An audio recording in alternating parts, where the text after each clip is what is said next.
Yes, I can. One second. Yeah, awesome.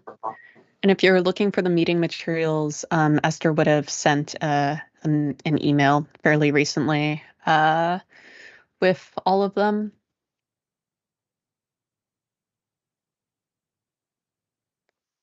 Admittedly miss when everything was just on one document, but we will live our best lives. Easy to scroll, scroll, scroll. Okay.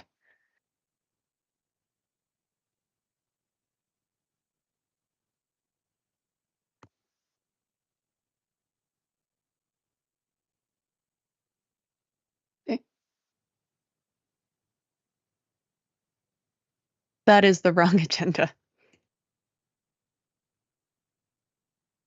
My favorite part of no longer being a director will be no longer having to deal with the Outlook.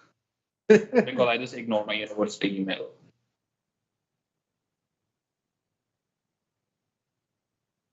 How dare you insult the most amazing website of all time? Is that a train? Truck. Yeah, I would never insult the most amazing website of all time, which is my own.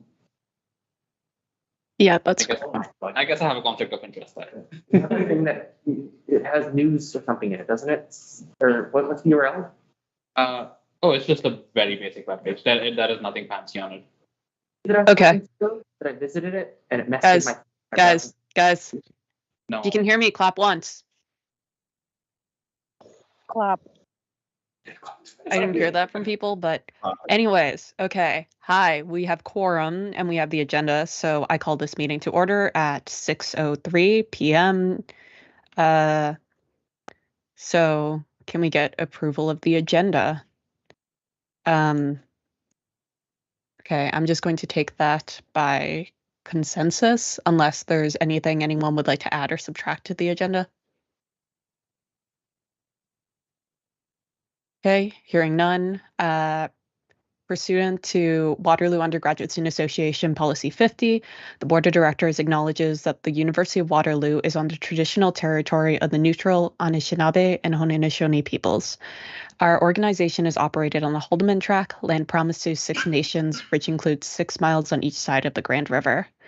Oral conflict of interest declaration pursuant to Board Procedure 2, Section 2, subsection 6, the chair poses the following question. In relation to any of the items of business on the agenda for this meeting, does any director have an actual, perceived, or potential conflict of interest?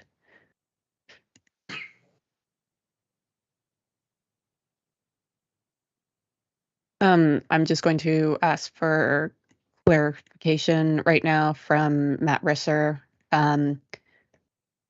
Okay, so are you saying that because in our current policy, it is not listed as not a conflict of interest, folks should be declaring conflict of interest for the increase of honoraria by CPI?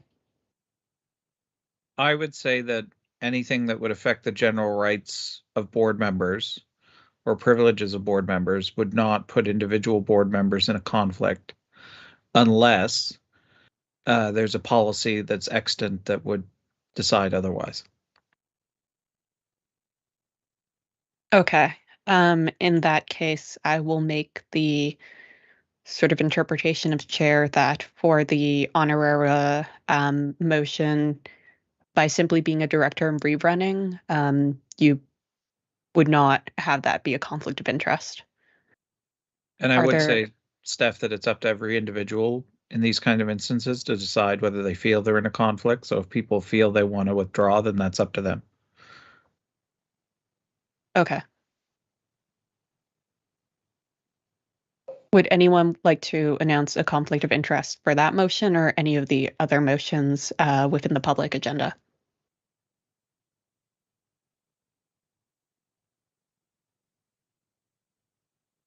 Okay, I am seeing none. So I'm going to move on to reports. So Suzanne can't make it today because there's been a bug flying around the senior leadership team, unfortunately. But I can give a high-level sort of overview of the executive director report. Do you want to open that up, the public session one?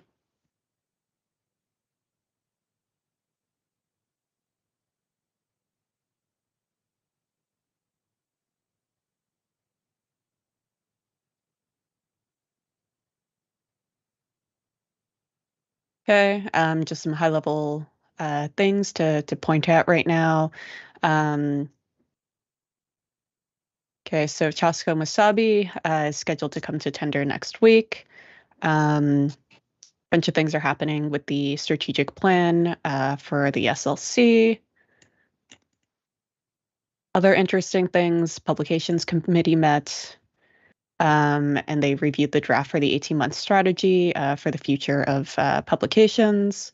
There might be a new job added within the advocacy department. Also on the housing front, there's a partnership with Student Care to a lawyer's coming in and helping explain to students different housing rights and whatnot. Representative survey platform is running, and that's going well. There's an inclusive washroom project, which has been a rather big project taking up folks' time. So there's in the attachment sort of an outline of where that's going. Elections are happening. Work on the society's manual is being complete. Events, we unfortunately weren't able to run the T-Pain event, but we were able to run a fairly large drag show and comedy night and other things, so that's good. There's been a new person hired within the services to support them. And then with regards to the harassment and discrimination training and the requirement, all full-time staff now are compliant. Engineering Society needs to go through that. And also we need to create a system for part-time staff to do that. If you haven't completed that training, please do so soon. It's really helpful, very useful. You need to do it. And then just another flag. So the bill that the government had that sort of limited wage increases within the public sector that applies to university and also us. The university has, sorry, not the university, the Ontario government has appealed that. If the appeal doesn't go through, it could have some impacts on us, but that would ultimately depend on how the university approaches that issue because our HR systems are sort of tied up with one another. Obviously, Suzanne isn't here right now, but if there's any questions that we would like to note to take over to her to answer via email later.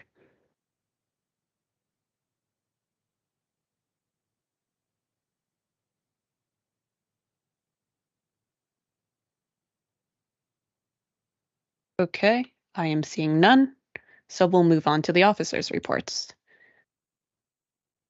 Do you want to open up the president report, Alana?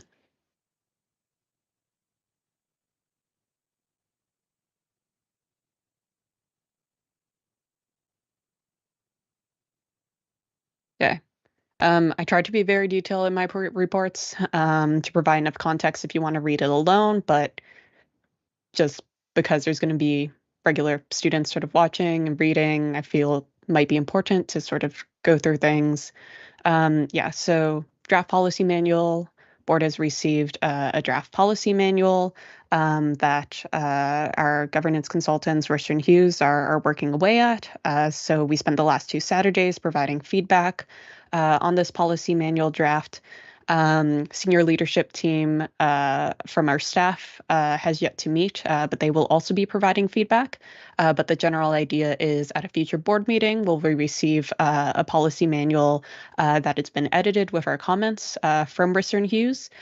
From there, I believe WUSA will have it. And we'll have some more conversations over whether or not any adjustments need to be made to it. I'd broadly like to see us have plans in place for what happens for any committees that might be dissolving or moved elsewhere, for any policies or procedures that, by virtue of this policy manual coming into existence, would be dissolved. So where those go to live, if anywhere, would like a plan for that. So there will be a period of time in which the policy manual is received by board and thus is public. And before WUSA ultimately adopts, but it will need to happen before the next governing year, just to set up the next folks for success. There's also governance reviews happening at the Senate level. I've been trying very hard to make sure that in any changes that they're making, that students are still involved on committees, and that they have the training and education in order to participate meaningfully. We also need to make changes to some terms of references for university committees because they still explicitly name the VP Ed, VPOF, and VPSL roles. So those will need to be changed. We also had to swap out some directors on one of the committees, the Undergrad Student Relations Committee, due to scheduling conflicts. Board, or Senate, big things from the university that they're working on: digital learning strategy, the teaching innovation incubator, and indigenization strategy. Policy 70 is being reviewed. That's the petitions, grievances, et cetera. It's been reviewed for a while now, but we're finally at the stage where we think that we can begin showing it to students and getting their feedback on it. So hopefully we'll have a new and clearer policy there from the university shortly. Committees, 3AC has met. The major thing we discussed was the need for an advocacy stance on differential tuition for out-of-province students. That's something new that is now allowed within Ontario's tuition and auxiliary fee framework. So preemptively, would very much like us to have a formalized position on that. So the committee has provided feedback to the staff. Staff will prepare a policy stance, and the AC will provide some additional feedback and ultimately recommend its adoption to board. COPS, it's been meeting, it's been going pretty well. There's some things we outlined that we want to hash out with the societies. Also, we need to figure out the future of COPS, so that's conversations that Denver and I were hoping to have. There's a little bit on the Student Experience Advisory Committee, but I will get to that when we get to the specific motion on it. Denver will cover off UCRU stuff. WUSA. WUSA is undergoing a lot of changes. Our strategic plan has been extended for another year, but basically lots of changes going on structurally, financially, but we are going well within our strat plan to make changes to I guess, equity-wise. So change our office to be more accessible, also livable wages for employees. Livable in the sense of living in Toronto is very expensive. So yeah, Ombuds is going well. Athletics, had a conversation with them. There's a bunch of university-wide surveys going on. And then finally, Policy 42, Prevention and Response of Sexual Violence. This is a policy that the university will be reviewing very soon. Thankfully, we have a fairly robust policy stance on that, but I will be talking to the university a little bit later this week just to go over sort of their plan for engagement with students and our general feedback on that. Cool. Do we have any questions on that very lengthy report? Naman, I think you have your hand up. Yep. About the policy 42 thing, MathSoc is currently running a survey about sexual harassment in student spaces, and they will probably be recording the kind of data that you're thinking of. So it might be worth it to get in touch with the MathSoc president about this. Yeah, I need to, I forgot to do this, but need to double check that any information that they're collecting, including sensitive information, that that it follows best practices there, so that it isn't re-traumatizing people, and also with data storage. I'm sure they're aware of those things, but I need to double check on them to make sure that they're meeting those requirements. But yeah, I will touch base with them. So thanks for the reminder there. Yeah, I think they're working with the Faculty Equity Office, so things should be fine, but yeah. Okay. Yeah. Jay?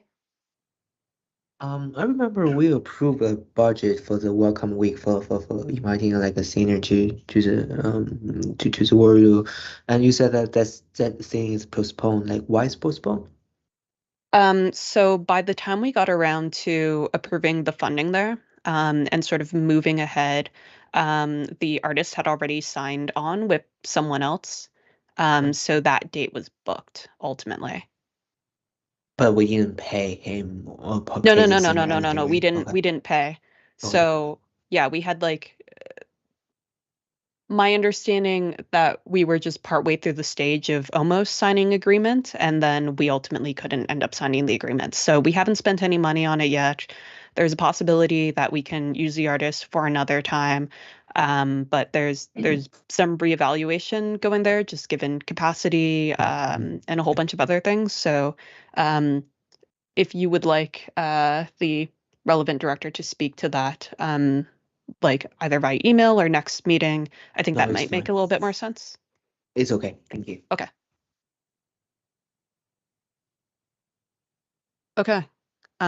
If there's no other questions for me, I guess we'll move on to the VP's report. Oh, hi, folks. Let me pop this open. So COPS, I think Steph already covered pretty well. So I'll jump past there. IFC, we had already had a cursory meeting, just kind of getting people up to speed on how the funds work. We did that again, just to ensure that people knew what's up. So this was written before that, but we ended up having one proposal that the committee was on board with for a donut shop through, I think it was SciSoc. They were asking for $2,000 to help supplement some of the costs, which the fund sits, I think, at $275,000 right now. So generally, the folks were pretty amenable to that, and they had asked some other parties and couldn't seem to get the funding. MAC met, honestly, it was generally just an update from our end to folks about what's going on municipally. I think there was generally some concerns from the group of like, why aren't we interacting? And kind of raised some questions of the usage of MAC. I'm a little hesitant to just get rid of it at this point, but we may not have many meetings this semester. PubCom also met. Generally, it went around Infant's roadmap, which I think is going to be coming to the board at some point.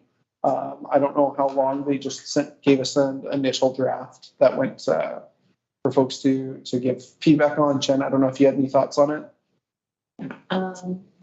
And essentially, Imprint is looking at revitalizing themselves, and Andreas has just proposed a roadmap for that. Some of it includes changing the format a little bit to publish higher quality magazines and less frequent printing, as well as a rebrand and a look at sort of how the student writers and content creators are worked with. So at some point, a proposal will probably come to board along with a request for funding. Yeah, that proposal. Awesome. So next up, advocacy. WUSA stuff covered again. We have GA coming up. Woot woot. I actually put woot woot in my report. Municipal affairs. So Town and Gown hasn't had a lot of meetings, partially I think because the recent election. So a lot of councillors and new mayor just kind of getting into their roles and settled. We've touched out with everybody, or touched base and reached out to everybody. We also went to the levy, and Steph went to the one for Kitchener, I believe. I went to the one for Waterloo, and we just spoke with councillors at those. Generally, my impression was that there was a lot of interest in street gatherings and unsanctioned events. I'm gonna have to figure it out shortly, but we're generally, I'm talking to the admin department a little bit in events. I think there's an interest that the city wants to do some sort of event with us around St. Patty's, or like on St. Patty's that is not the St. Patty's event. It's something else in some area of Waterloo, not this year, but the following year. Generally seems like there's interest. I had more than one counselor casually mention, you know, we spend $250,000 on that event in police.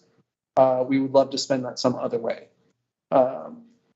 And I had that mentioned 3 times, like something similar to that verbatim. And every time was we could spend budget on some sort of event or way to prevent, right? So I think there is an interest from the city to have something happen. And I would argue that it's in our students' best interest to have some event happen, because generally the unsanctioned events tend to be pretty dangerous.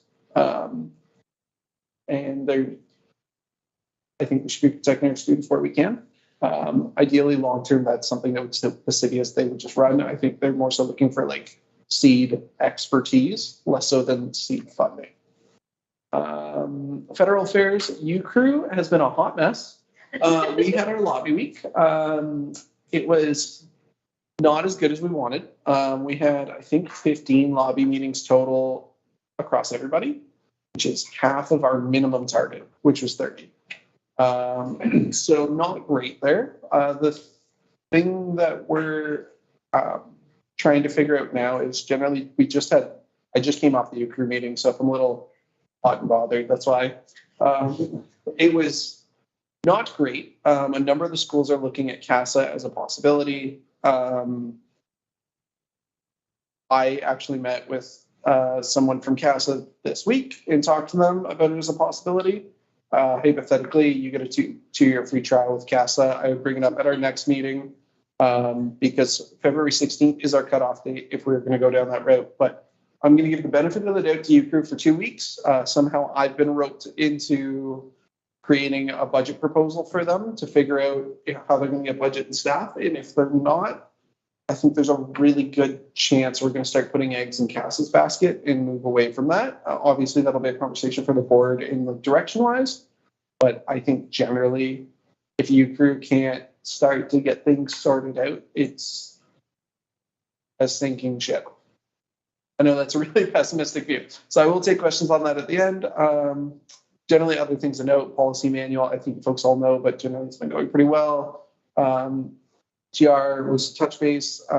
Sorry, I really got short in this section. We met with Waterloo government relations.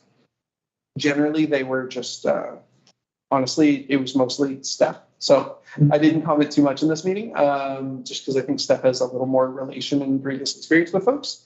But overall, I think it went well. I still have a Twitter, check it out. I'm not using it very much, but I'm trying to. And the holidays, and I just wanted to highlight, I don't know if WUSA does this in their reports, but I was kind of mentioning just general struggles, which was just this semester started off a little wonky because I got sick and there was a lot going on, but I'm excited for the rest of the semester and how things are going to play out. So I'm open to questions. So firstly, hope you're doing well now. Yeah, I'm good. Yeah. And secondly, for the publications committee, both from you and Steph, I've basically just heard about imprint. Does PubCom deal with other publications on campus, and what's up with them? We're supposed to. No one else has attended. Lovely. Yeah. So, yeah, it's been focused on. Yeah. Denver. Yes. Oh, sorry. Do we know if the invites went out to the other publications? Yes. Did they? Oh, that's a great question. Did you use the mailing list? I didn't send out the invites. Who did? I didn't see anyone else on the invite list. Pardon? I didn't see anyone from other publications on the invite list. Oh, okay, that might be on us then. Whoops. They also just don't. Well, yeah, I was saying they didn't show last year a lot, Yeah. but it might be not their fault. Yeah. The mailing list should be used. I'm gonna assume it was Andreas or Mike. I don't know offhand. So I'll follow up because I should have caught that. That might be on me. It's okay. They should know. Like, We're- they're in charge of that mailing list, Oh, so I see. they'll, yeah. Any other questions about the report? I'm sorry, I completely lost my train of thought. It was something that Is it you, something something about you. related? It was something that you approved, yeah. Okay. It's all right. I'll ask you personally as I'm meeting, if I remember. Tell me more about CASA. Oh, we want the quick spark notes. I did take notes. Give me 2 seconds.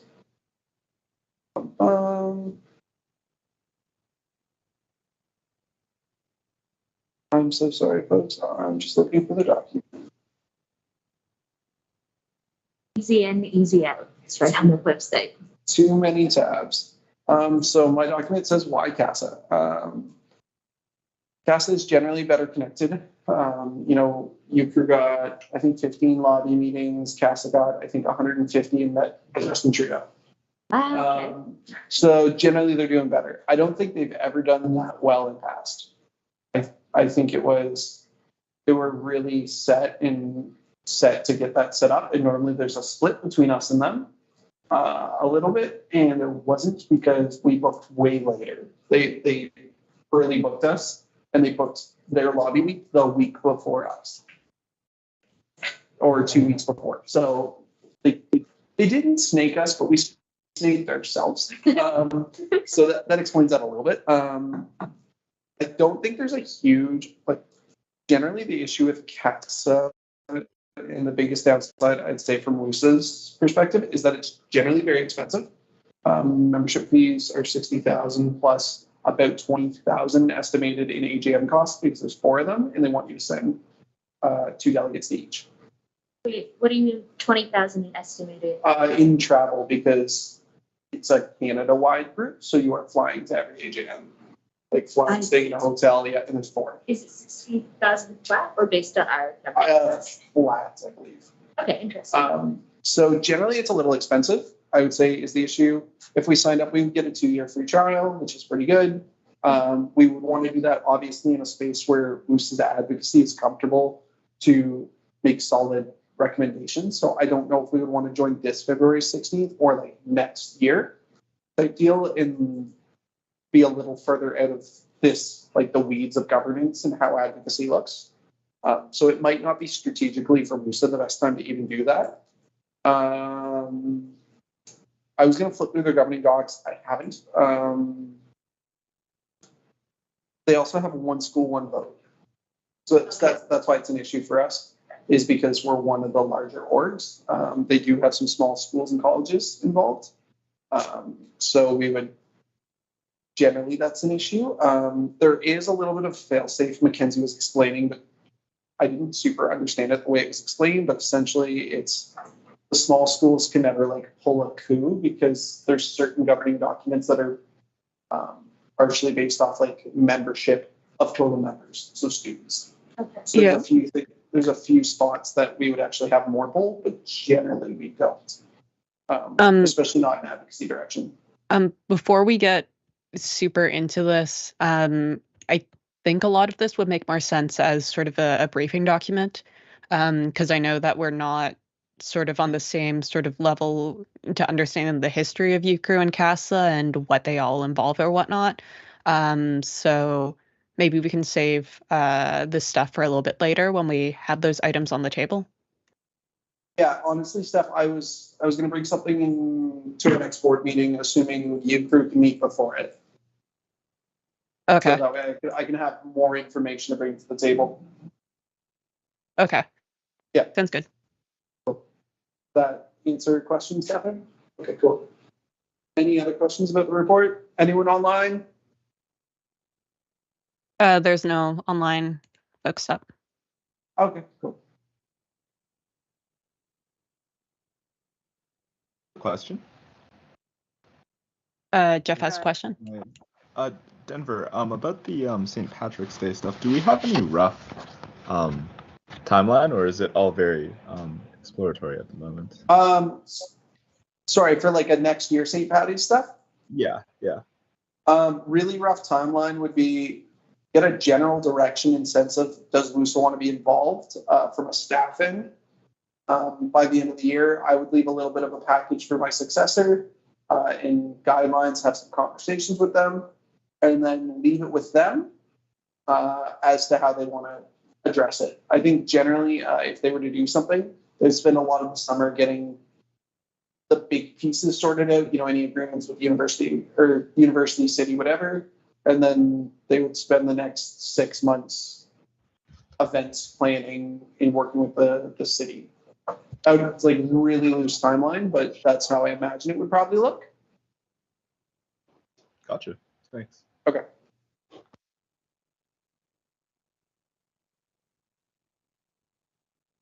Okay. Moving on to director reports. If there's anything that anyone would like to speak more to in their reports, feel free to raise your hand right now.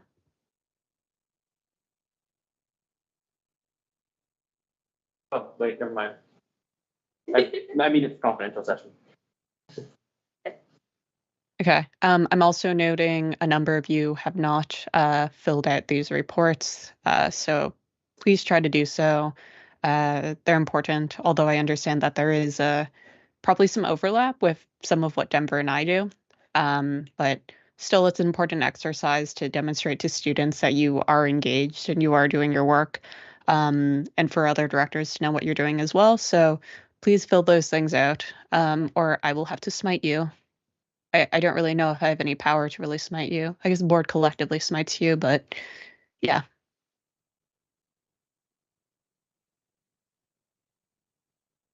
And if you're having trouble filling it out for whatever reason, feel free to provide feedback on that. Yeah. Report. Committee meetings have occurred and I have attended them. Naman? Sorry, where do I provide feedback on that? I did provide my report, but it was really annoying too because Office 365 is very bad. Yeah.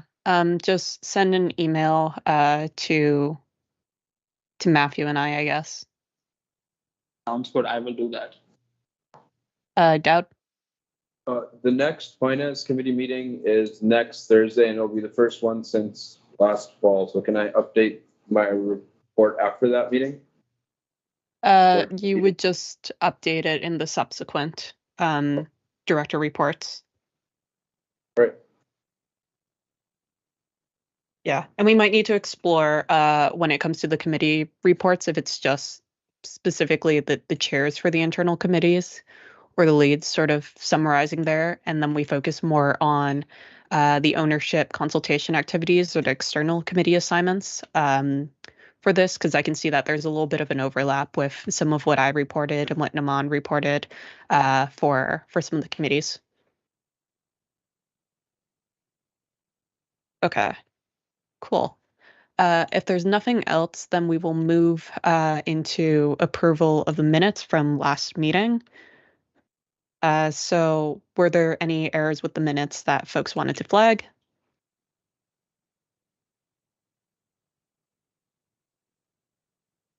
Okay, seeing none, can I get a seconder for the approval of the public minutes? Jeff seconds. Okay. Then I will take that by consensus. Moving on to item 4.2, modality of the annual general meeting. So last meeting, we decided that we were going to hold a general meeting. I think in default, we set it to in person for March 21st, around 5:30, something along the lines of that. I guess it's in the minutes. Point being anyways, I said that I would talk to IT about their preferences for the meeting modality and what was possible. So I was told that there is really no preference between in-person or online. If we were to do hybrid, it gets very tricky because you would need to be able to pose questions live. Currently, the way that we do it is, we pre-write the questions. We maybe toss it up on vote.wusa.ca and people can participate there. But if a motion changes, that makes things a little bit tricky from an IT perspective, and they haven't been able to find a specific voting software that would let us do what we need to do. So they're advising that we either pick to be fully online or fully in person. They did note that based on the results of the Welcome Week survey, food seems to be a big attractor for students. So there's potentially some wisdom there to have it in person and provide food. It's also a way to ensure sort of engagement for the most part, where they're paying attention to what's being said to them. And folks who, are going to miss the meeting, they can still participate through proxies being provided. Obviously, there's pros and cons to different things. So I guess would like to hear folks' preference for whether we do a fully online or in-person AGM. Jay? I would prefer online. It's much easier for everyone to attend the meeting, no matter you're in Waterloo or not in Waterloo. Just like convenient way for people to participate. Matthew and then Jeff. I think in person makes the most amount of sense, given the feedback from that survey, and being able to provide engagement and sort of incentivize the attendance in that way. People also, I think, in my experience, find it a lot easier to engage with something, in person rather than through a screen, where debates can get a lot worse because there's less of that more collaborative efforts to it and other things, as well as it's slightly less accessible for the purposes of if you're not physically in Waterloo or something, but that's what the functions of having proxies are for, or electronic or mail-in voting as provided for in our bylaws. I think that there are plenty of options for that, so that the subject of the membership that's not able to make a physical meeting, they have sufficient options to be able to engage. Yeah.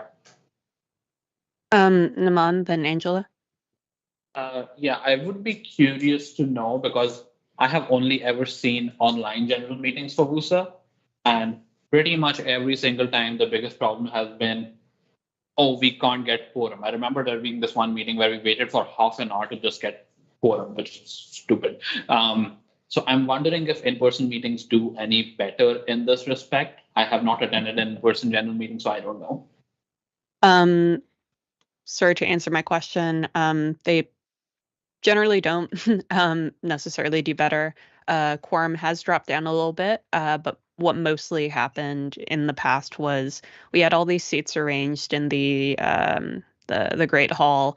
You usually just sort of talk to friends and other stuff in the meanwhile while you waited to hit quorum. Again, it was a little bit of a struggle. I saw cases where people were trying to, just convince people who were just studying to participate in the meeting because they just happen to be nearby and they might as well just be sitting in the area where they count as quorum, which I think, raises some questions about the legitimacy of that body. Again, food is a big motivating factor, but in any case, sorry, I'll do Angela, then Jeff, then go back to Matthew, and then we will probably do a little bit of a straw poll vote to figure out where we're sitting at, and then we can take a final sort of vote on that. Okay, so we'll go to Angela and then Jeff.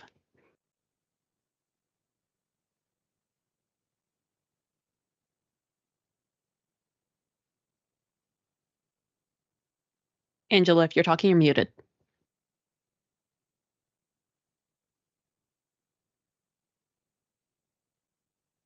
We can't hear you.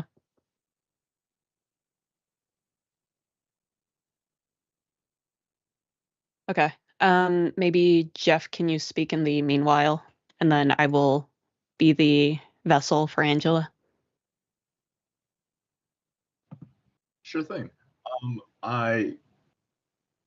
I gave some updates to the MSOC board this week, and actually I sort of posed this question as well to hear some thoughts from other engineers who might have different schedules.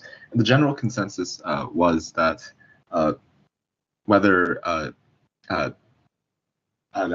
online options were very useful for attendance, and while proxy options do exist, they might not be full substitutes for those who wish to attend themselves. Hearing that when meetings were in person, attendance wasn't necessarily positively impacted, I'm sort of wondering what the main positives would be of having an in-person meeting versus online. I do see the appeal in that, we've had a long pandemic, being able to offer food, but at the same time, the drawbacks of sort of restricting people's attendance, in my opinion, isn't worth it, especially when it disproportionately impacts those in faculties with co-op programs and that might have wonky schedules.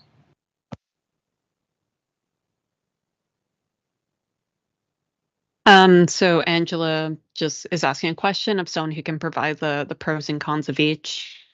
I'll let Matthew go, and then I'll try my best to answer that question in a neutral way.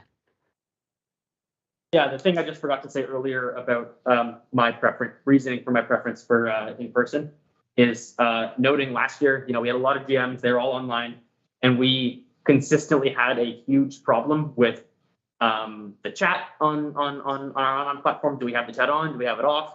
When it was on, people would say very nasty things about other people or talk or disrupt the meeting otherwise. So then we turn it off, and then there was like no mechanism for a member to be able to raise, point of privilege. Say if they're having trouble engaging with the meeting, they do the hand raising aspect. It was overall a really poor abstraction of what a regular meeting proceeds as, and I think inhibited the ability of members present to properly engage. It just being the nightmare that it was, and there was really no right answer there. If we do end up going with an online meeting, that's all right. It's really not the worst thing in the world. I feel like given the slightly different circumstance we're in now and a more reasonable quorum amount in terms of meeting, I think it's worth giving the in-person another shot to see how that works out now. But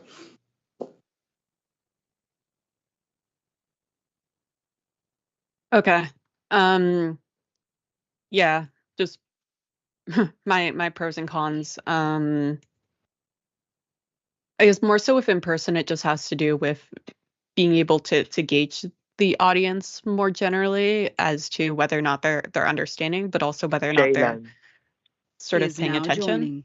Although obviously people can get distracted there. I feel like there's a risk for online, or some people feel like there's a risk sometimes that you just log in and you leave your computer and you just vote the way that your friend tells you to vote, although theoretically you can do that in person as well. Okay, Catherine, last word, and then we'll take a... Oh, yeah, all I was thinking about was when it comes to having people be at the general meeting, but not actually participating, that feels like the same or less of a risk than people just joining an online meeting and walking away from the device or muting it or whatever.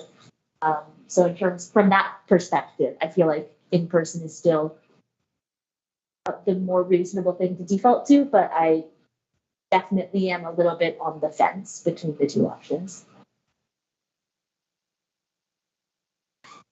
Okay. Naman, you may say one more thing, and then I'll do a little bit of Strapple. Yes, sorry. My one more thing, which I remember just as Catherine was speaking, was that there was an online GM in the past. There may have been two, where there was a motion brought that was somewhat politically charged, and there ended up being some people in that GM that were not Waterloo students, and it took one of the students present at the GM to realize that and point that to the chair. Such a possibility would be much harder, I feel, if not impossible, if we check what cards at an in-person GM. Okay. So what we're going to do now is we're going to take a vote if you are. Okay, raise your hand if you are strongly against online meetings.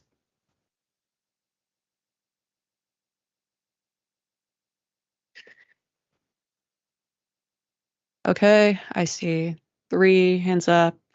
Okay, raise your hand if you are strongly against in-person meetings.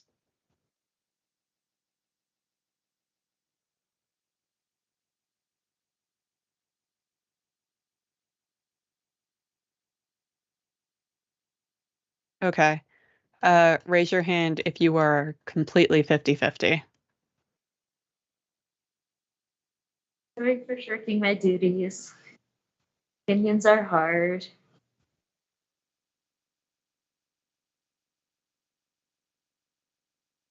Angela, what do you mean by in-person? Like you're strongly against in-person?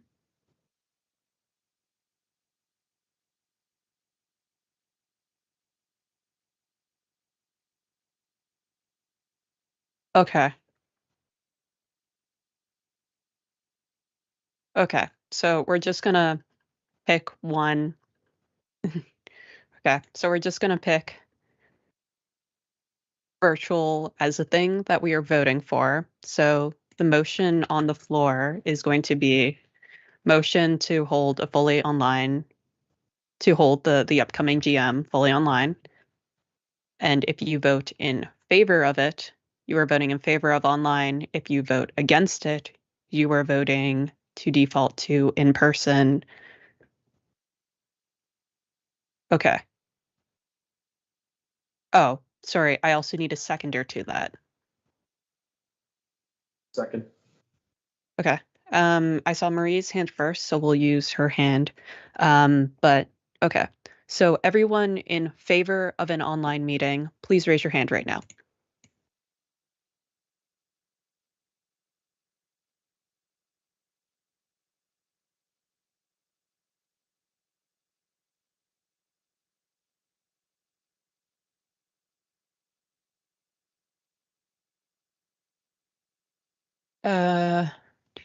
Okay. I see Jay, Marie, Rania, Jeff. If you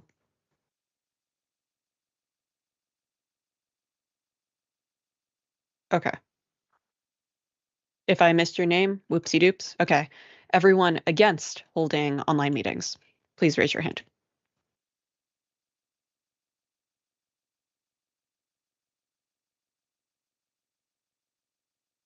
Okay.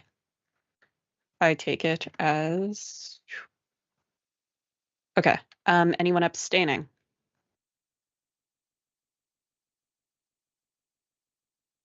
Okay. I'm abstaining for the most part because I forgot to raise my hand for anything. Regardless, it looks like the motion fails, meaning that the meeting will continue being hosted in person. Okay, cool.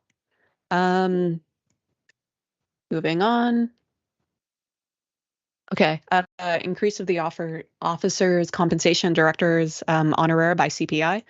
So generally when we do CPI adjustments, we do it for the December CPI that is found on StatsCan. So that number, last I had, mic check is, sorry, actually, do we have the number? The January, December number you said? I believe so.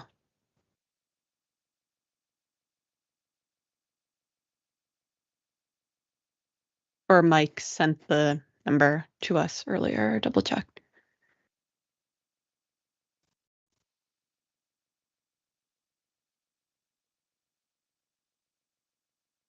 $6.3, I think, is the December 2022 12-month change CPI.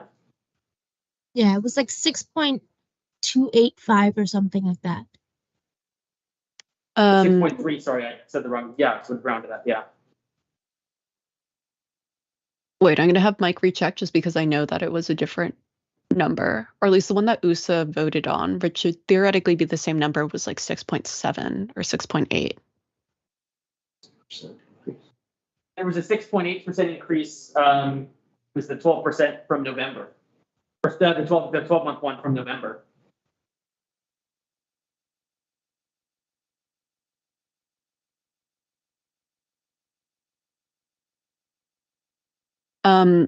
Sorry, Mike, can you speak in the chat and just clarify where you pulled that number from?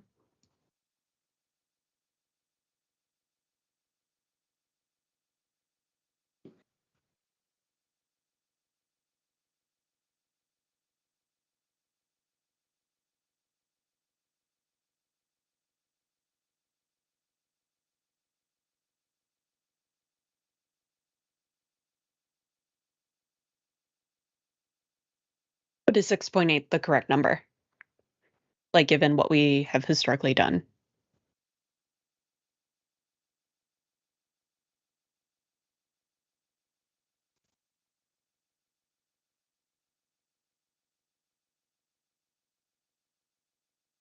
I'm seeing on that scan site right now, just like live thing, 6.3 is the December number from the 12-month change. Oh, no. I think we use average annual CPI for 2022, right?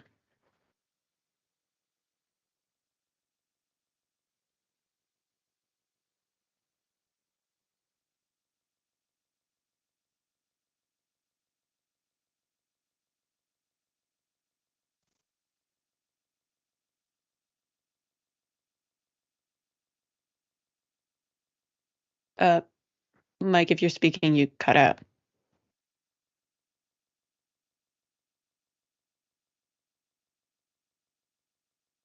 Okay. If we're doing it by calendar year, then it's 6.8. Yep, I see that now. I was looking at a slightly different thing. 6.8 is it? Okay, so 6.8 is the correct number. Yep. Okay.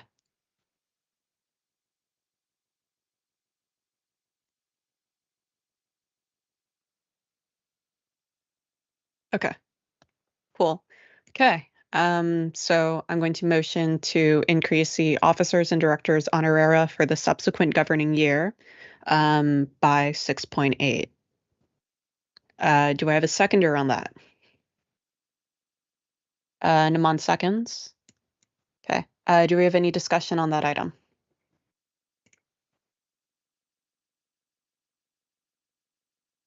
Chen?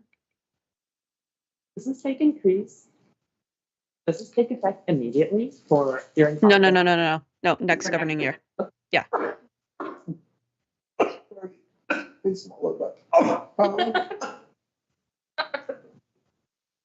Good job. Okay. I'll just leave the comments for the minutes that the cost of everything is increasing, which is quite terrible. Obviously, I think compared to other student associations, the compensation for governance volunteers here is higher than other places, but I think that just helps with attracting people to these roles. I've known exec previously who have weirdly enough actually taken pay cuts by taking on these roles just because they were going to get engineering or STEM jobs afterwards that were lined up that actually played significantly more. So as a co-op school, what is sort of reasonable to pull someone in tends to be a lot different than other places. To answer Jay's question, this current salary for Pres and VP is around 53K. So if you do the 6.8% increase, it puts it closer to 56K.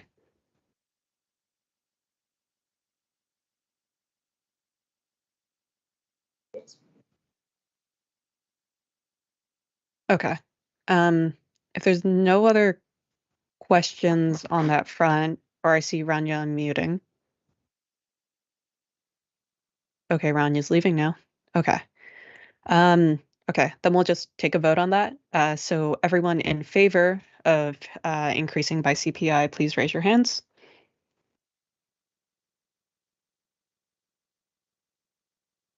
Okay. Everyone against?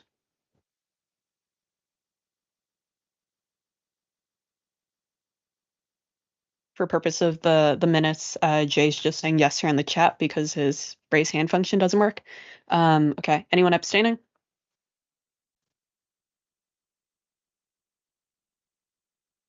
Okay, seeing none, motion passes. Well, okay. So moving on to Jay's motion over here, communication between student governance and at-large body. Jay, would you like to speak to that? Yeah, sure. Can you guys hear me? Because I'm dying right now. Yep, we can hear you. Hello?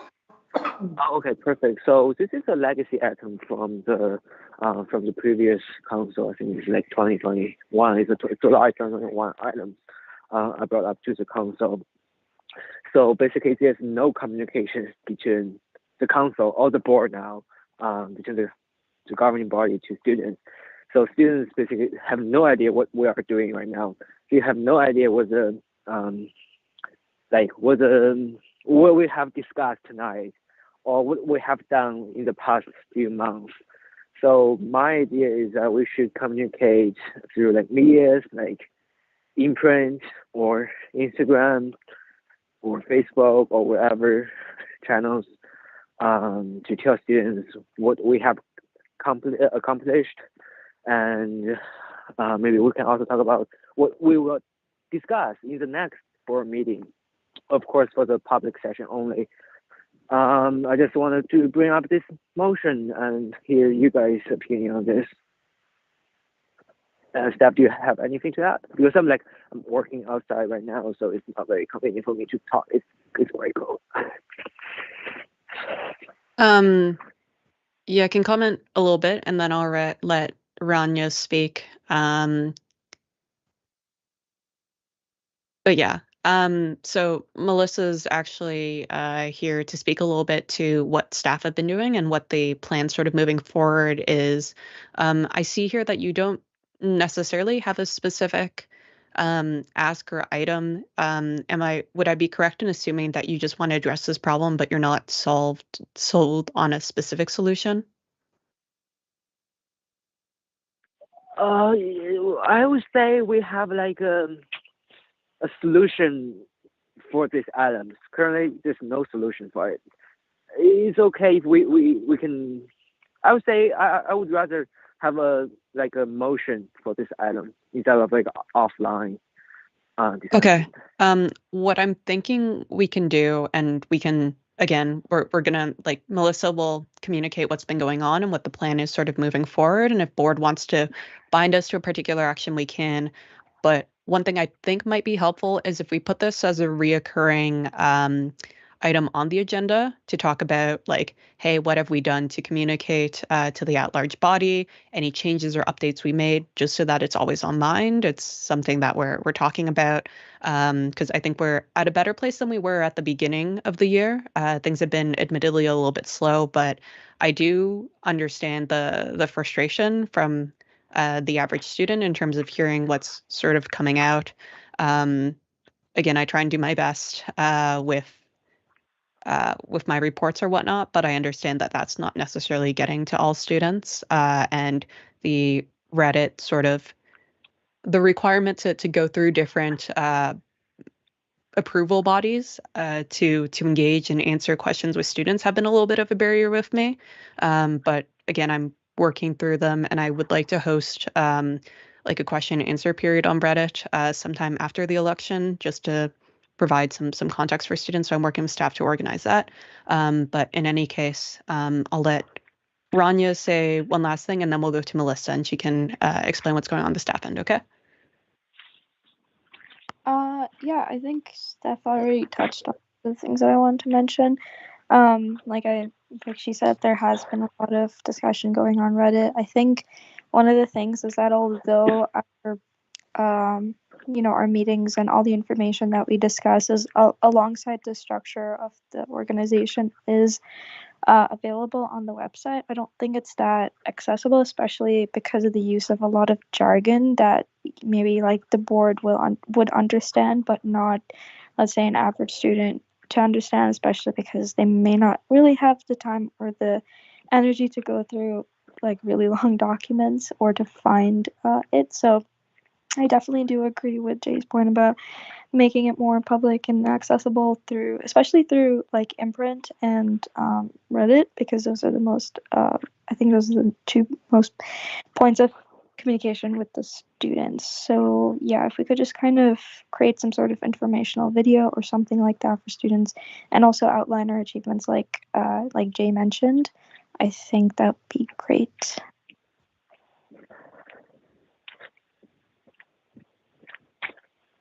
Okay, take it away, Melissa. Hi, folks. For those of you who don't know me, I'm Melissa. I'm the Director of Communications and Stakeholder Relations. Thanks for letting me join tonight and talk to this one a little bit.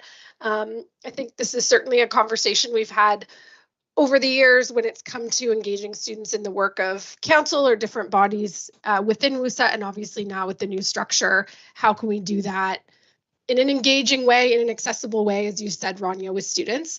I think, as you noted, to date, from sort of the start of September 1st, I guess, this governing year, I certainly wouldn't say that's something we have had at the forefront, aside from making sure minutes and agendas and things like that are up.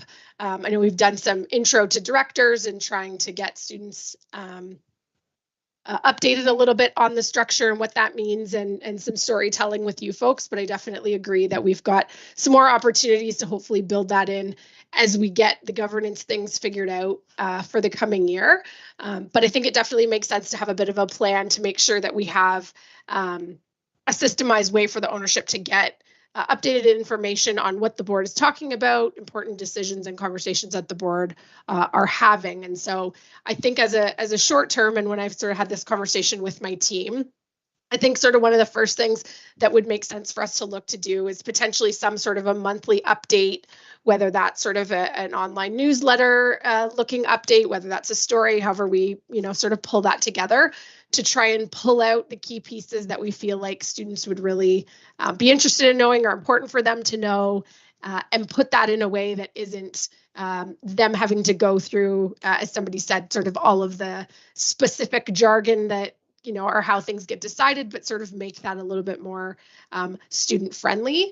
And then certainly be able to put more information before meetings happen and after meetings happen by putting things up on our events page, making sure we're doing some different things on Twitter and Instagram. And then in the long term, trying to find those opportunities to engage directors in telling those stories and being involved in that sharing of information for students. Because I think what really makes it something that students want to read and see how it affects their lives is by hearing it from the folks that are actually sitting around the table. And so the more that we can find engaging ways to do that, I think that's going to be sort of the most effective long term, and wanting to work with you folks in, what you feel are the reasons that pulled you into being interested in these types of roles and what you think other students would be interested in hearing.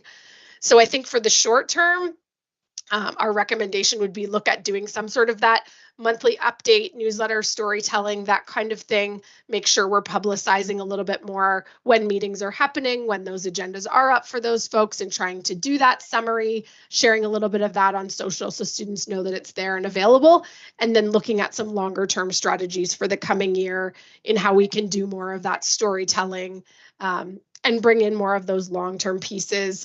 We're looking at getting our own email system up and running, and so being able to have a separate channel, a separate email mailing list for folks who want that information regularly. How can we make sure those who want it are getting more of it, but then that we can put it in bite-sized, understandable information for the average student as well.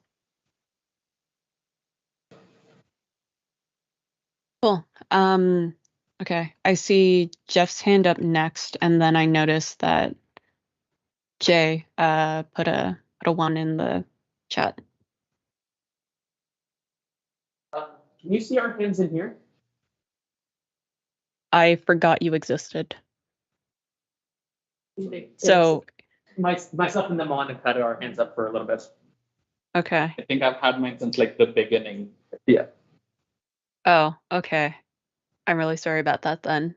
Meeting because you could straight stop virtual meeting too. I am in the meeting for chat purposes, but yeah, I think. Okay. Well, I'm sorry, but we're going Jeff, Jay, Naman than Matthew. Matthew talks too much, so. I'll make it quick then, because I think those two did have their hands up before me. Just wanted to really quickly add that I think in these, in the short term at least, in these initial communications, we should also make sure it's a two-way street, in that if students sort of have concerns, they know how to bring forth their concerns to members of the board or the board as a whole. It might help increase the variety and frequency of issues being brought to board that we might otherwise not hear from our constituents.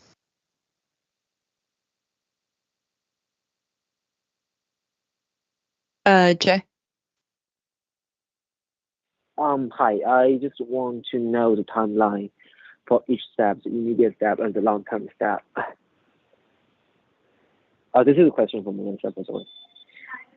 Yeah, no problem. I would say short term, I think it would be reasonable to say that after our next meeting, we could probably look at sort of a first recap of, from the beginning of the year, what we maybe feel are some of those key pieces we want to share to date, and then look at sort of that monthly recap from there. And then I think immediately for the next meeting, we can start to see the board meetings put in the events calendar, that information sort of being shared a little bit more on social. And then I think for some of those bigger picture items, as we look to build our strategy for the following year, looking at something that we could put into place sometime sort of mid to late spring once the new board gets pulled together. So I think the immediate stuff sort of within the next meeting for the first few things, and then sort of within the next month, maybe for that first recap, and then looking at bigger plans and sort of gathering some student feedback on what some of those other items that students want to see, other ways that we can gather some information from you on what could be engaging and how you can sort of help us share those messages, would be something we would then put in our plan for the 2023-24 year. Okay, sounds good. If we have a plan, like a short-term plan, long-term plan, and it's already on radar, I don't think we need to have anything binding anymore. But if other people still want to discuss this item, I'm fine with it. Okay, sorry, Amhan. Yes, hi. I just had a thing to throw out, which was that I guess be a little mindful of like the amount of stuff we put on certain social medias. Like I'm pretty sure that like if you put something on at yourWUSA Instagram, a lot of people just miss it because there are so many things on that Instagram. And I look at it every day and I still don't see everything. It's great. I was going to suggest like a mailing list is actually really cool. As an art class student, I would like the idea of like opting into like certain things, so I don't have to see the things if I'm not interested in them. But I can see them if I want to, and that lets us like be more frequent in those particular areas without worrying about spamming students, because they signed up for this explicitly. And to add to that line of thinking, I was wondering if it's like a good idea to like have multiple social media accounts as well, like at yourWUSA governance or at yourWUSA events, so students can just like look at the kind of thing that they are looking for. This is just something to throw out. I mean, consider it. You want RSS feeds back. So true, so true. We want RSS feeds back. Yeah, I think I'll just speak to that briefly, and certainly there are many different ways to look at it, and everyone's got a slightly different strategy and opinion. I think one, you're definitely right. We have to be careful about how much we're inundating students with, and so part of that in our strategy each year and in continuing to look at next year and what we prioritize is, kind of what is the weighting for the different areas of the organization on what channels. So, you might see 5 to 10% of our content on at yourWUSA Instagram have anything to do with sort of governance, but on Twitter you probably see a lot more governance and advocacy things, whereas you see more events and community building stuff on Instagram just based on the channels and things like that. And then yes, we have to try at times to strategically choose how much and what at any given time based on the breadth of things we do within this organization, which I would say as a person who's been in marketing communications here for over 10 years is the biggest challenge. Is we do a lot of a lot, a little of a lot, but a lot of a lot. And so how do you choose the message? Because you've got one student to tell 80 messages. How do you choose? Because everybody's message is important. So that's definitely the challenge and what we try and sort of weight by channel. I think one of the main reasons that we try and be very careful about having too many different channels for social specifically is, for example, if we open a separate Instagram account just for governance type information, do you have a much smaller group that follow there? Potentially based on, again, what we've kind of heard the average student wants to look at. We don't want to miss getting that in front of the average student. So we wouldn't want to miss them in those engaged advocates, if you will, as we've, sort of coined that group in some of the rebrand stuff. But then we also don't want to have to create a full slot of content for a number of different channels, because that really adds to the work and dilutes some of the other messages. So it's kind of a bit of a balance on top of the work side of things, but I think email, as you sort of mentioned, is the ideal way to do it. And we've been battling with the registrar for a while and finally have that agreement signed that we can start our own email system, where not only can we have that pool of students that get every message that we send, but then we can have those separate segments. Hey, you want to hear a lot more about clubs? Oh, sorry, this is my daughter. We can send you monthly information about clubs, but maybe everybody doesn't want that. Same with governance, same with advocacy, those types of things. So I think as we get that up and running, which the goal is to have that trial happening later this term, that will be a perfect avenue to be able to get more governance messaging out, specifically what's happening at board, to those folks who really want to hear it. So I do think that's going to be our best, at least starting point for that. Matthew. Thanks very much for that, Melissa. Appreciate sort of all that context into what's going on.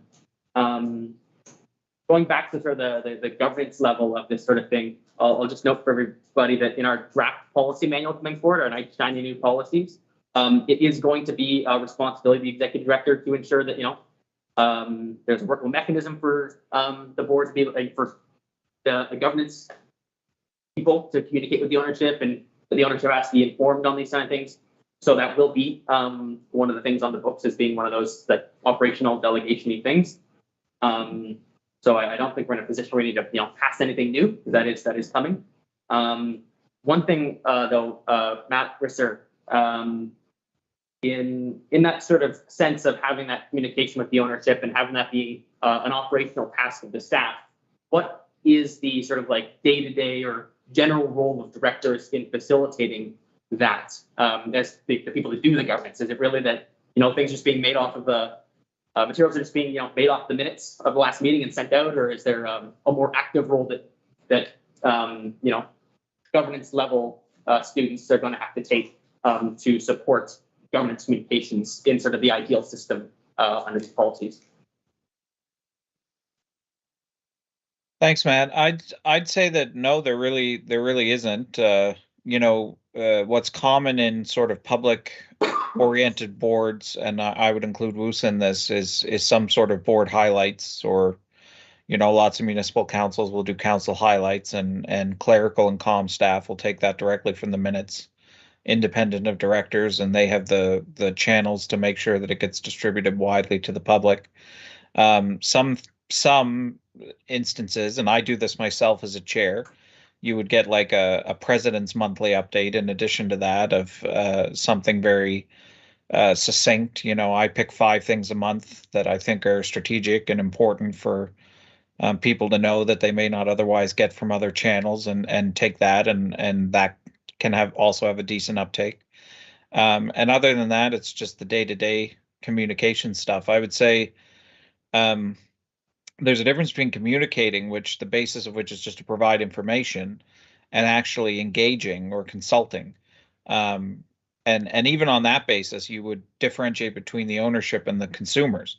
So the board's role in engaging the ownership is very active and direct in terms of not actually doing the engagements themselves, but directing which engagements get done and for what purpose, and what methodologies they're looking for, that kind of thing, because that's board information that's designed to enrich the board's decision making. So the board has a more active role to play in that.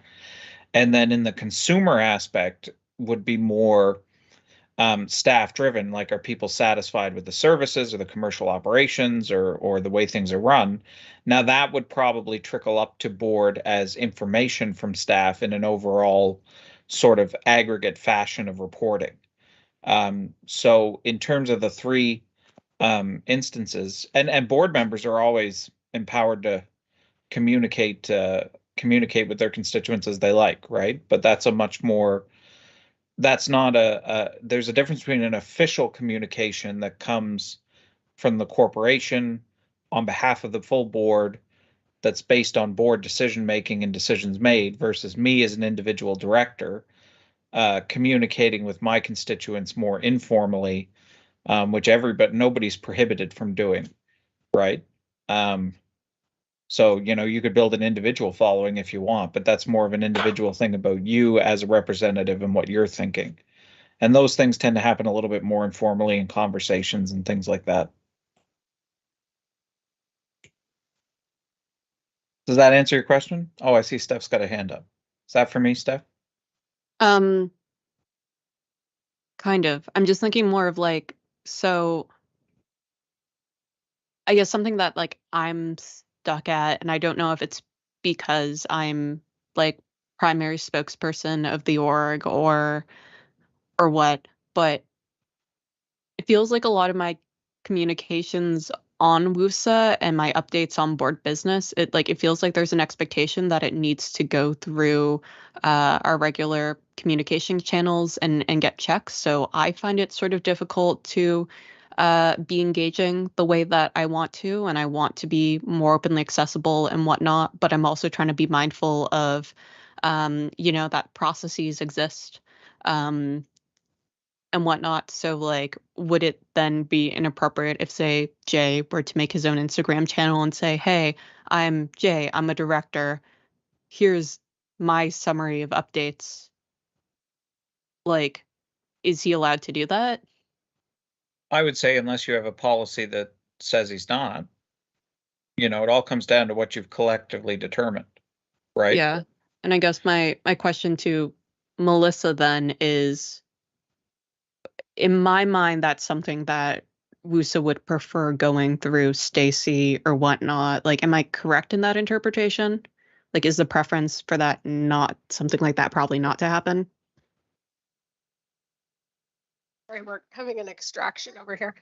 I would say it's a combination. I think it's great to have, some formal information come from WUSA as a whole, but I think when it comes to you folks engaging individually, I think that storytelling, that one-to-one, that personalized approach you're going to be able to take with that is certainly not something we're against. I know Stacy did in some of the Reddit sort of training recently, and even at the beginning of the year, we want you folks to be out there and connecting with students. And if you're doing that in a way that aligns or not, that doesn't go against any of the either stances or what the organization is all about, then I think that that's only a good thing. So I don't think, we as comms have don't want to stop anyone from doing that. And in fact, think that's probably a lot of the pickup that you're going to get the most out of. I think the caveat just always is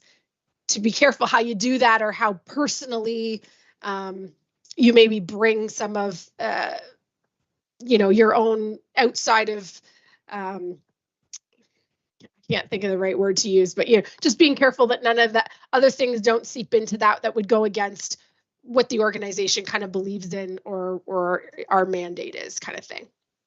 Yeah, like okay. you'd still be subject to any kind of code of conduct in your communications, because that applies to your overall general behavior as a director. Thanks, Matt. That's helpful. Okay. Then I might have misinterpreted norms. Oh, sorry, I'm looking at Matthew's meme right there. Very funny. Okay.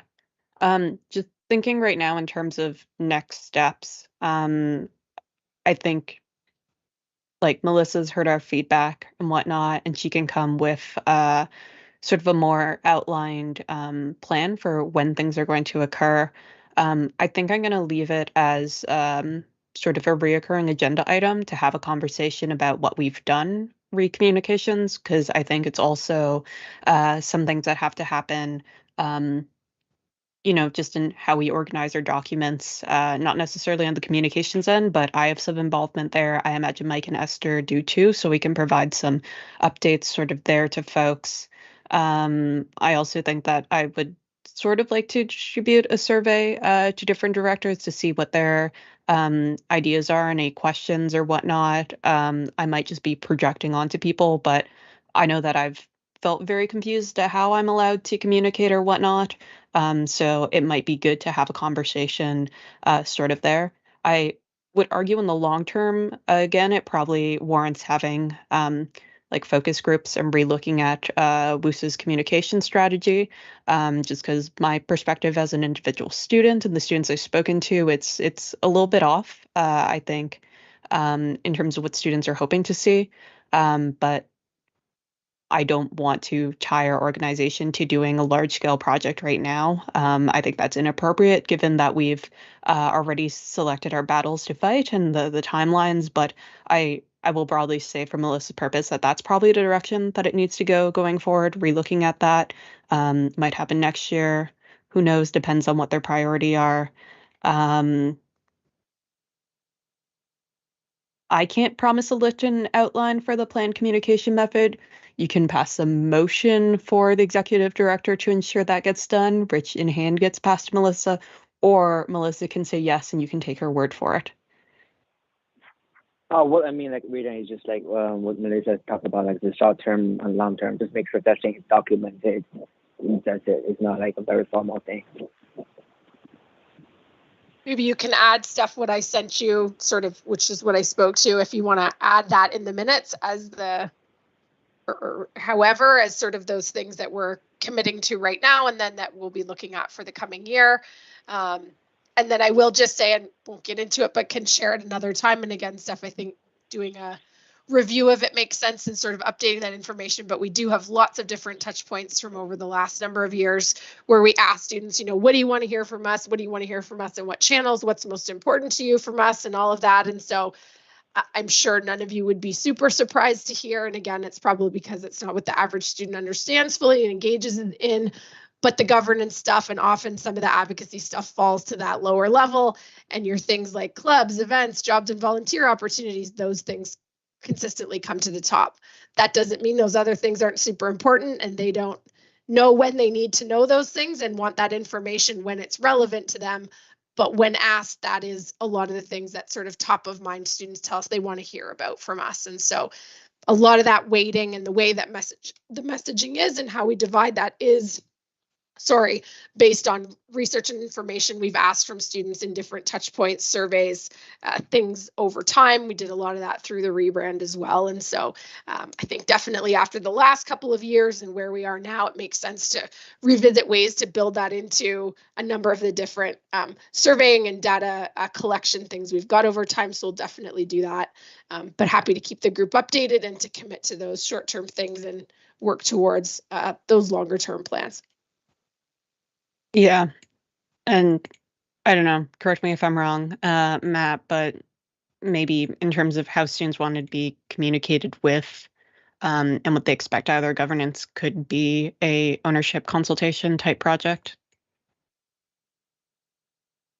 I mean, yeah, with ownership consultation, you're generally looking for them to provide information to you, not the other way around, so that it can inform your decision making. But what you're looking for is those issues that you think they should be like in 5 years. What do you want WUSA to have accomplished? Kind of issues, and what are your priorities? What are the things we should be working on? So, ownership consultation is really more about them feeding information in to the process, so that the board has a very informed connection with the membership or the owner in their ownership capacity. So it's a little different, but what I think you guys are talking about is really just general comms and getting information out there that people can access it, which even is different from transparency. And there are some elements, like opening up board meetings and having recorded videos and all that stuff that we've been talking about as part of the policy manual too. So, it's there are many different channels to be an open organization, and I think you guys are hitting on most of them. Okay. I'll just leave on the last note or thought here, which is I don't think that the governance specifically needs to be like amplified such that it's taking up space from other things that students have expressed that they want to see. But I will say that if I'm a student who wants to find out more about governance, it'd be handy to like be able to type of WUSA governance and be able to find where everything is, because right now everything's a little bit hidden here and there. I think that our goal by the end of the year should be that the accessibility of materials and being able to follow what's going on should at very least be equivalent to what it was when we had council. Obviously, there was a couple of barriers, just given that we are in a smaller room and we couldn't figure out the logistics and all those things. But I think a good goal to set for ourselves is seeing something similar with that. And that has a lot to do with how we post records, how we organize the webpage. And I know that Mike and Esther have done a lot since we've last heard concerns from that expressed by Imprint. So we are getting there. It just takes a little while. If there's any feedback or whatnot you want to provide as a consumer to help guide those processes, feel free to do so. Okay. I don't think a specific motion is stemming out of that. So if it's all right with you, Jay, I'd like to move on. Yeah, yep. I think we can move on. Okay, cool. And thanks for bringing that to board. Okay. Moving on to item 4.5, suspension of the Student Experience Advisory Committee. So I'm not going to read this entire thing out, but just to provide a little bit of background, obviously with the proposed manual collapsing a lot of the committees, I'm personally at a bit of a loss of what to do with this committee. Something that I'm trying to be really mindful of is setting up false expectations. My plan for this year was originally for some of the committees just building out how they were going to work, building out the resources, building out certain norms. What I had ultimately hoped again is for this to be a little bit of a forum where, again, we can where there's more unity in terms of what's going on with the services and the societies and WUSA overall, so that we have some joint messaging. It looks like in the new sort of model, this works very sort of differently. Anyways, I've been in conversation with staff around this, and they believe that we can still ultimately meet our goals listed in the roadmap, and we can still do consultations. It just doesn't necessarily need to be through this committee. And in thinking of the goals that we wanted to do, like looking at the advocacy, the accessibility stuff, or the sexual assault and prevention of violence stuff, that there are other ways to reporting that, or like, I guess my major concern with this committee is I was struggling to figure out a work plan, and it's kind of gotten to the point where I'm not sure I want to run it because I think that will create more issues. But I guess I'll let Melissa from the staff perspective provide a little bit, and then we can have a conversation about it. But personally, as chair, I'm a little bit uncertain if I can get value towards the roadmap with it. So I'm just a little bit lost. So I'm recommending suspension of the committee. But yeah. Yeah, thanks, Steph. I think this one from the beginning, as I'm sure you all have maybe been in some different conversations about, obviously was one that had a very broad scope of items that it might sort of tackle and discuss. It also had the largest membership of voting and non-voting members, and so there was a lot of complexities in the Student Experience Advisory Committee that sort of, I think, has brought us to this point. I think another big piece of that is the conversation around what the committee was meant to be, what their role was meant to be, and if it wasn't giving a number of different opportunities for the folks on this committee to be doing per se, and a lot of that work was already happening through staff, how were we going to make sure that this was a meaningful opportunity for the folks who sat on this committee? And so I think the combination of all those things paired with the short 8-month cycle of this year and not being able to kind of get up and ready for that soon enough, I think makes sense, especially with the recommendations in the new policy manual to look at sort of reducing the number of committees. I feel like this is one that would be a lot of work and a lot of people to bring on board for a short period of time to likely not continue to exist and to potentially cause more frustration with, you know, the important stakeholders and people who would be sitting on that committee, as opposed to finding other ways to try and meaningfully connect and consult with those folks and potentially find ways to engage them in that work. So as Steph said, I think there are 3 main priorities from the roadmap that we identified that this group would likely be addressing, which was accessibility, the trans and racialized work that has been underway, as well as sexual violence and prevention. I believe you've all have seen sort of the timeline for tackling the roadmap items, and we already have full-time staff who are have those items outlined and are working through those. And I think a lot of the stakeholders that would have sat on SEAC sort of as non-voting or sort of feedback and advisory folks are ones that we have good connections with through some of the services as well as the societies through our equity specialist role. And I think we'll be able to still find connections to this work for those folks to do some of those check-ins, but that ultimately staff will be able to move them forward. I think the biggest one that we have to look at how we're going to sort of move it forward is the accessibility work, as CAD had sort of been dissolved as they finished up their recommendations, and we were thinking about how to pull that into this group. I think we will be looking at what makes the most sense in terms of having some students with that specific accessibility sort of lens and experience that could continue to help us with the next steps of moving those recommendations forward. But that is something that we feel like we're going to be able to do within the department. So I guess the synopsis of that is I feel like there aren't any items that this group was meant to be keeping an eye on, looking at, and helping make sure we move forward, that I don't feel like the department themselves can make sure that that's still happening. As well as we're looking at sort of in that long term again, as we look to grow and develop the department in a way that brings students in and allows us to have some of those meaningful doing experiences. Jill, our advocacy manager, and myself, along with Steph and Denver, have been having a lot of conversations about what that could look like and how do we build in that structure if the committees are going to change in the way that they were originally set up to sort of what we're looking at in future and wanting to find those meaningful opportunities to students.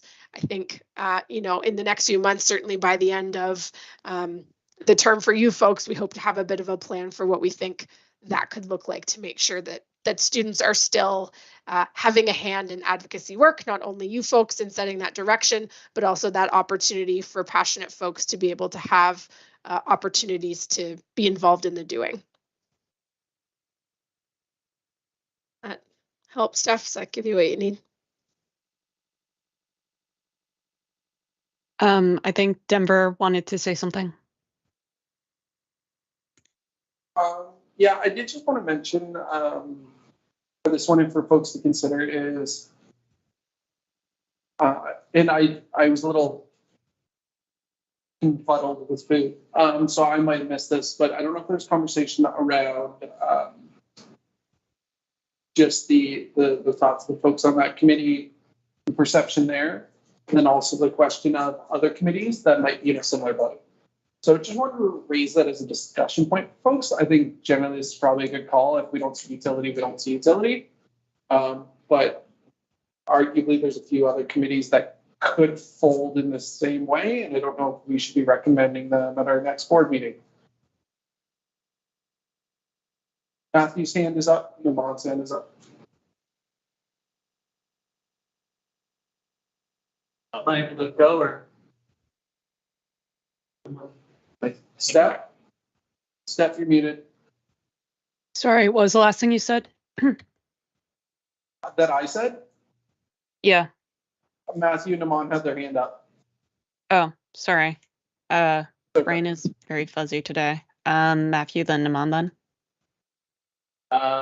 Yeah, that's, I guess, a thought around, if this is something that's not presenting value in the way we thought it would, especially given that in the manual, we're going to fold it to a bit of a different model of organizing committees, and other committees might go the same way.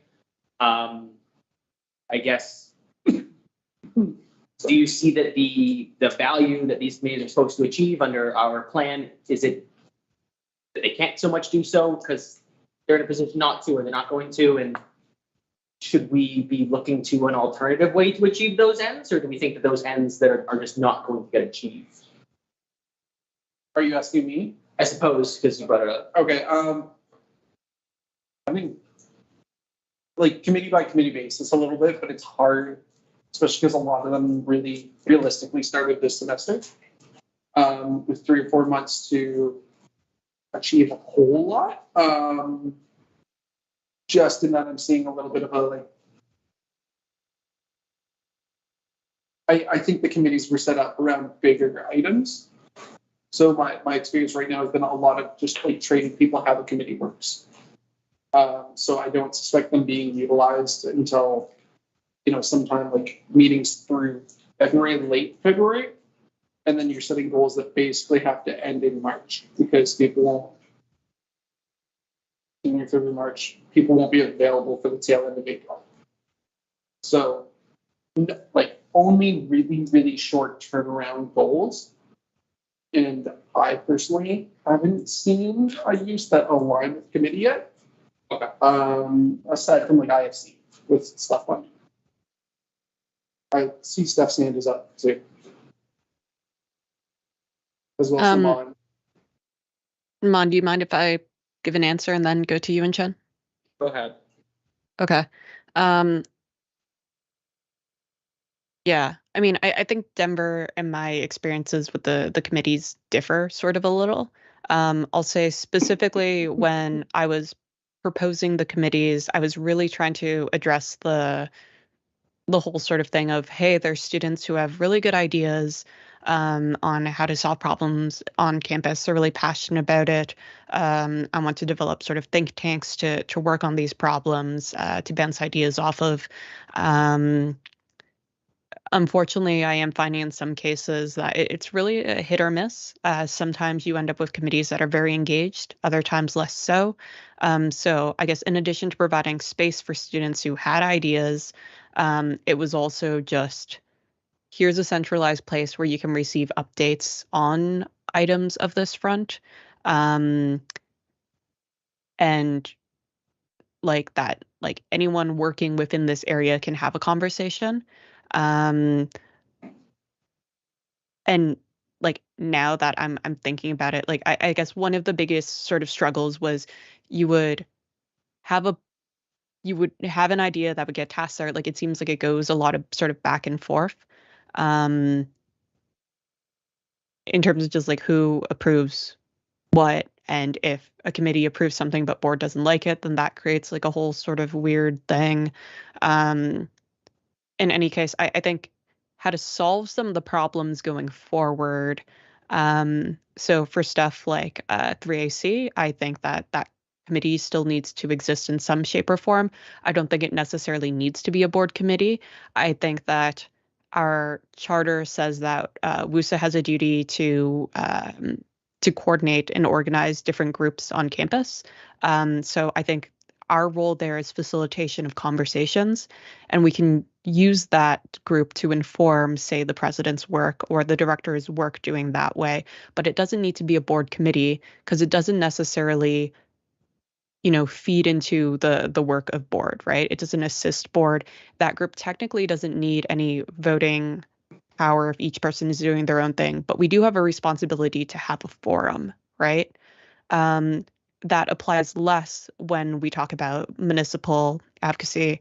I think specifically with SEAC, and I've been having conversations with staff around this, is I do think that there's a big gap in terms of the services being able to say, hey, students who are going to our community center are saying this problem exists, right? And also maybe they want to know what WUSA is doing re X, Y, and Z, right? But I'm being sold on the idea that maybe the way to do that is to have connects with the advocacy department, and then AVO can make the decision of, hey, this seems to be a reoccurring problem. We're going to prepare a draft policy statement, or just pitch the idea to board to develop a policy stance and an initiative around, right? And that way, there's still communication, there's still back and forth, but we don't necessarily need to go through the entire sort of process. I also think just like in our comms more broadly, we have to make students aware of what we're doing, and it maybe doesn't make sense to go to specific committees. Again, it's very much a trial and error thing. Not like our former system really worked that well either. But just right now, I think there are other ways to solve the problems, and yeah. I can submit a written report on this if you would like. I'll go to Naman and then Chen. Yeah, I was just going to ask, I'm not entirely sure which committees have a planned future with the new policy manual. Yes, I know which committees exist in the new policy manual. I know about some of the committees that currently exist. I don't know what the one-to-one correspondence is, or if there is any, and if anything is being missed. If anything exists right now that is not going to exist in the future, maybe it's worth considering that they go the same way as SEAC, because that doesn't seem like a meeting for 3 months at this point is going to be very productive. Especially if it is going to eradicate the rule anyway. It's what are they going to do? Yeah.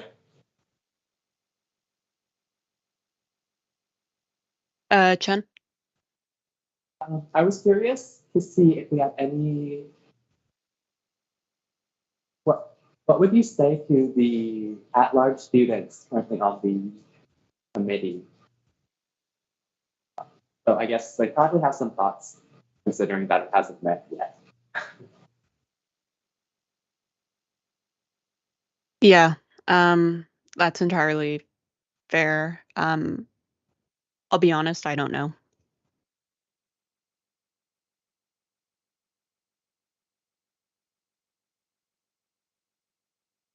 I definitely could meet it. I just don't think it would be the best use of resources, and it would be kind of confusing.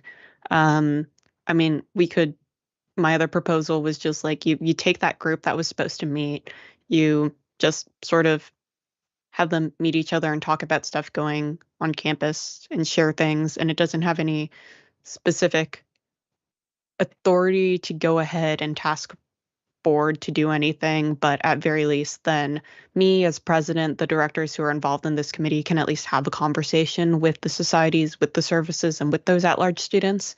I feel like that might still give students what they're looking for out of that committee, and being respectful of the fact that we did recruit them, we did ask them, we should be talking, engaging with them, but it doesn't quite bind us as I feel like it would if it was an official committee of board. Yeah. I Sorry. Yeah. I'm not sure how much information they were given on the purpose of the committee going into this. If we just said,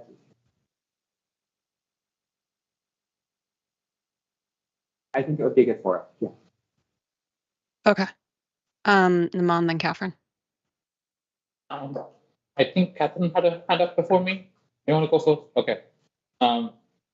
Yeah. What was I going to say? Okay, you do go first. I'm so sorry. Oh, I actually forgot what I was going to say. oh, Give me a second. okay. I think that I sort of zoned out a little bit, but so it's like a standalone thought of I don't see any issue with just having a standard of like this is a group of people who you meet with regularly to information share. That's that. For a reference, there's like a similar sort of thing at the equity office runs regularly, and it's sort of like co-run by Jamal Jones and Jazz Fitzgerald at the SSO. And they basically are just like, we're not really a real committee, but once a month, two of us will come and information share with the coordinators of Raise, Flow, and Women's Center, and they'll information share back, and that's the whole purpose of those monthly meetings. So similar sort of situation. You just want to make sure with the way that you set it up that you don't turn it into like is now exiting. Almost an informal co-reporting structure, because that's when things start getting a little bit funky. But yeah, I feel like as long as it's set up that there's like this norm and expectation of who you're connecting with regularly, then the function has occurred. It's like the president meeting with any stakeholder. Okay. We'll go Naman, then Matthew, and then I think we should wrap this up because we still have to get to the confidential agenda. Sorry, were we talking about services or societies? Because in my head we were talking about societies, like Oh, they like the Student Experience Advisory Committee had both representatives from the services and societies. Oh, and at-large students. Yeah, that's fun here. Because then the president is meeting with part-time staff who are 1, 2, 3, 4, 5 reporting structures down, 5 reporting structured layers down. And that's kind of spooky. It feels like it's bringing back the VPSL structure, basically.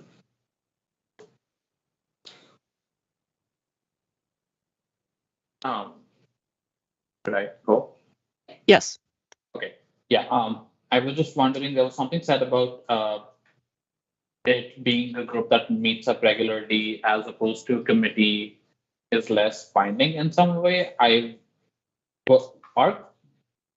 Do committees have the authority to bind us in a way? I thought that was not the case. And if that's not the case, then what's the difference between it being a committee and it being a group that meets regularly? If it's a committee, then it's bound to the specific terms of reference that we already passed.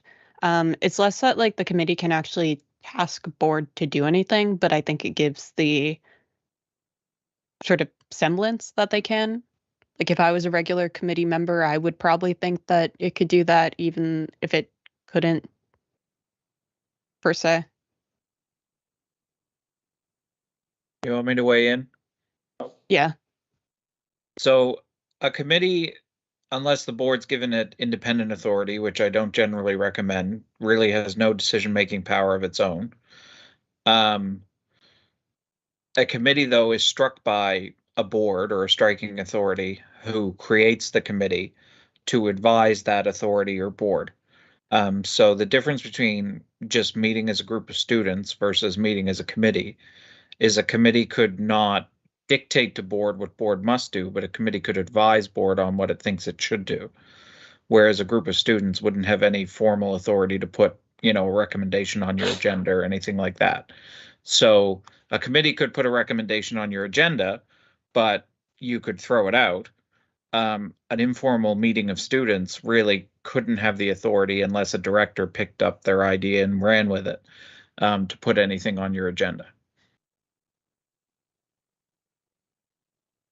Okay, so what I'm hearing is in practice, things are going to be effectively the same because I don't think we've seen many things come out of the SEAC in that way. And if they are meant to, then the president is there already, and I think a couple of directors. So cool. Yeah. I mean, okay. So my preference here, and you can take it or leave it, is that we do go ahead and suspend the committee. I would, again, like, I understand Chen's concerns and whatnot, and I do want to make sure that the people on this committee don't feel like we just, like, said, goodbye. But I think it might be more useful to work with staff and figure out, like, what is the long-term objective with this, because it needs to evolve, I think. Like, it can't be the exact same thing, and if it exists, it would be some sort of internal thing. And I can, like, draft a potential terms of reference for what that group might look like and what it might be, and provide a report, if board would sort of trust me to do that. Again, I just, like, am very wary about going into this meeting setting up a certain framework that isn't going to be followed. So, like, that's sort of my intention here, which is why I would like to ask you to vote in support of this motion. But if not, then I can still find a way for things to work. Okay. I will need a seconder on this. Okay, Rania seconds. If it's okay, we'll just go to a vote. We've heard different perspectives on it. I don't really care if you vote this down or whatnot, like, I'm not going to be offended. But yeah, okay. Everyone in favor of this motion, please raise your hand.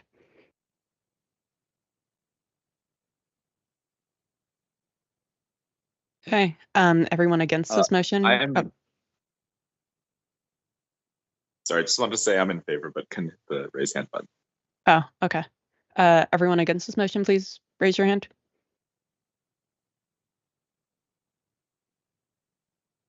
Okay, everyone abstaining, please raise your hand.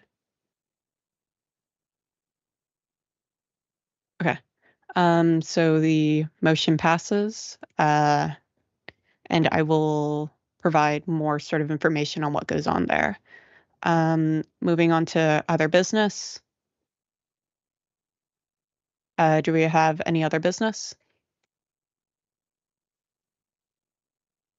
Okay, seeing none, can I get a mover and a seconder to move into confidential session? Rania and Dowd.